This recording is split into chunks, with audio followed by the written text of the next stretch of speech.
Olá, amigos, sejam bem-vindos a mais um vídeo do meu canal. Eu sou o Lucas Knipe. Olha, esse Roland Garros não tá sendo bom, tá como cabeça de chave, hein? Tá toda hora caindo um grande nome no torneio. Dessa vez, Alex de Minaur vai levar um tombo no ranking. Defende as quartas de final, são 600 pontos, né? E essa derrota pro Bublik vai machucar, hein? Alexander Bublik, eu acho ele um evento único no tênis, né? Porque assim, você vê os dois primeiros sets, né? O de Minaur fazendo duplo 6-2, você pensa, como é que esse cara tá jogando tênis? Não leva nada a sério, né? Que displicência. Isso não é um tenista profissional. Aí você vê o Bublik depois do terceiro set, você fica maravilhado, falando, eu estou presenciando grandiosidade, né?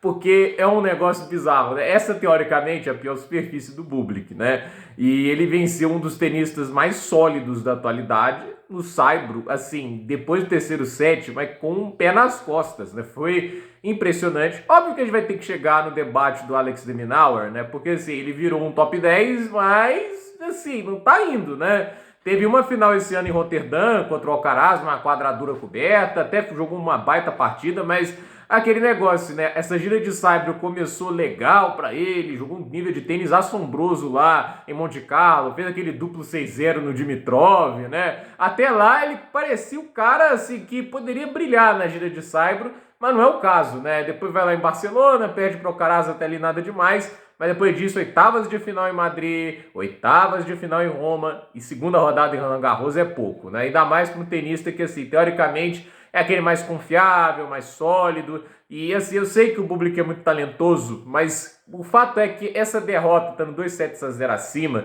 é uma demonstração de que tem coisas que o de Minaur ainda não é capaz de fazer dentro de uma quadra de tênis. E uma delas, me parece muito óbvia, ele tem uma dificuldade gigante de resolver pontos rapidamente. Ele não tem um saque muito poderoso, era muito pior, mas agora é aquele negócio, né? Não é o bastante ainda para ele conseguir ter segurança nos games de serviço. E ele não tem um golpe de definição poderoso, entende? Ele sabe colocar a bola muito bem, né? E quando ele vai pro ataque, ele tenta de tudo, né? Joga o peso para cima da bola, para gerar o peso do corpo para cima da bola para gerar velocidade, né? Ele tenta ir para dentro da quadra, cortar o tempo de reação, mas assim, não tem um forehand destruidor, um backhand destruidor. Não são golpes ruins, não são golpes que você consegue, tipo assim, eu vou jogar no backhand ou no forehand dele, eu vou dominá-lo. Não é assim que funciona, mas é aquele negócio, né? Ele não tem essa capacidade, né? Tipo assim, de ter velocidade ou peso nos golpes a ponto de colocar o adversário em problemas, entende? Quando a gente para de pensar, o Nick Kyrgios, ele não era um cara que sustentava nas trocas, mas o forehand dele era muito rápido, né? Tipo assim, era um forehand reto, né? Quando ele conseguia acertar o ponto de contato, era um golpe destruidor. É igual o Del Potro. O Del Potro, por exemplo, ele tinha um backhand muito ruim, né? Mas quando ia pro forehand, cara, ele fazia muito dano, não importava o tenista estava do outro lado, podia ser Federer, Djokovic, Nadal. Quando aquele golpe tava num dia bom, entende? Era terrível enfrentar o cara. Então, assim, e não tem isso com o de Minaur. O de Minaur é o tenista que a gente vê, é muito rápido, defende-se muito bem, voleia bem, percorre muito bem a quadra, mas a questão é, ficar trocando bola com ele, dependendo do tenista, ele não vai conseguir incomodar. E o Bublik, né? Ele jogou os dois primeiros sets mal, né? Uma leitura ruim, né? Mas a partir do momento que ele conseguiu, assim, empurrar o de Minaur mais pro fundo de quadra, né? E colocá-lo completamente na defensiva, o jogo acabou, porque o Bublik saca muito bem. Ele, a partir do momento que começou a sacar de verdade ali, o de Minaur mal incomodou o saque do tenista do Cazaquistão.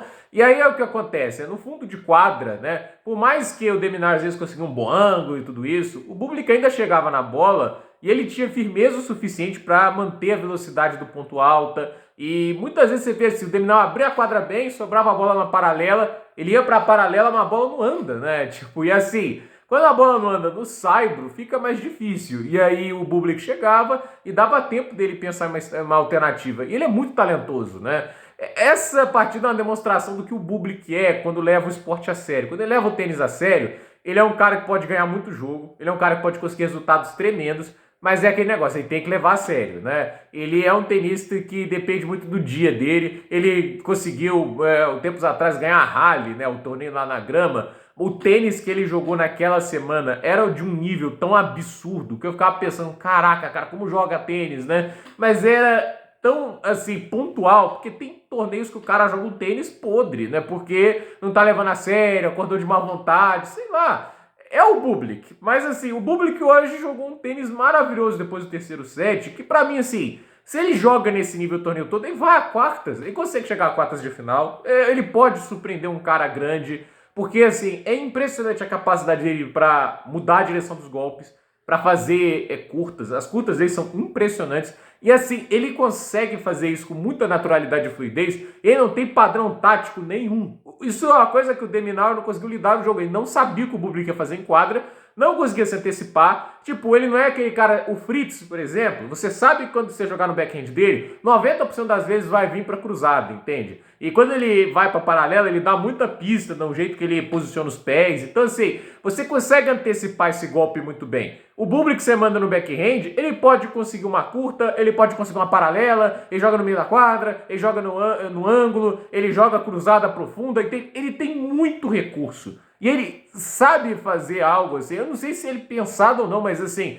a maneira imprevisível dele de jogar torna muito difícil a leitura, né? Tipo, o Goffin, ele tinha muito disso no auge, né? Que ele é um cara, como ele direcionava golpes tão bem, ele tinha muita facilidade para movimentar a bola em quadra, né? Era muito imprevisível para ele jogar. Ele não tinha potência, por exemplo. Ele também é igualzinho o de Minaur nesse aspecto, mas a meu ver ele era mais perigoso por causa disso, porque ele era muito mais imprevisível e eu acho que ele era mais inteligente também, taticamente falando. E olha que o de Minaur não é um tenista assim, de baixa inteligência dentro de quadra. Ele é até bastante esperto, mas a verdade é que o que tá faltando pro de Minaur, eu não sei se ele consegue colocar no jogo dele. Essa velocidade de golpe, né? Assim, às vezes nem é a questão muscular.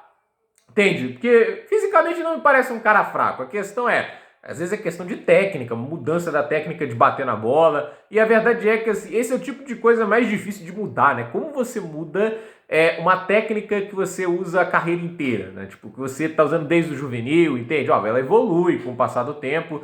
É o tipo de coisa que não é fácil. Você olha pro de Minaur, o Bublik, por exemplo, porte físico, parece até que o de Minaur tem mais massa muscular, mas a questão o de Minaur gera muito mais potência, o Bublik gera mais potência. A alavanca que ele faz, né, com o pulso pro forehand, né, seja a maneira também que ele consegue usar a mão esquerda, ele consegue gerar mais potência, ele bate mais reto na bola. Então, é uma atuação do Bublik que assim, os dois primeiros sets o de Minaur domina, mas o que ele faz a partir do terceiro set é um negócio assim, um monólogo mesmo. Então, 2-6, 2-6, 6-4, 6-3, 6-2, isso sim é uma partida lá, Alexander Bublik, que está na terceira rodada de Roland Garros. Gente, por esse vídeo é isso, dúvida nos comentários, deixe o seu like, se inscreva no canal, compartilhe esse vídeo e até o próximo vídeo.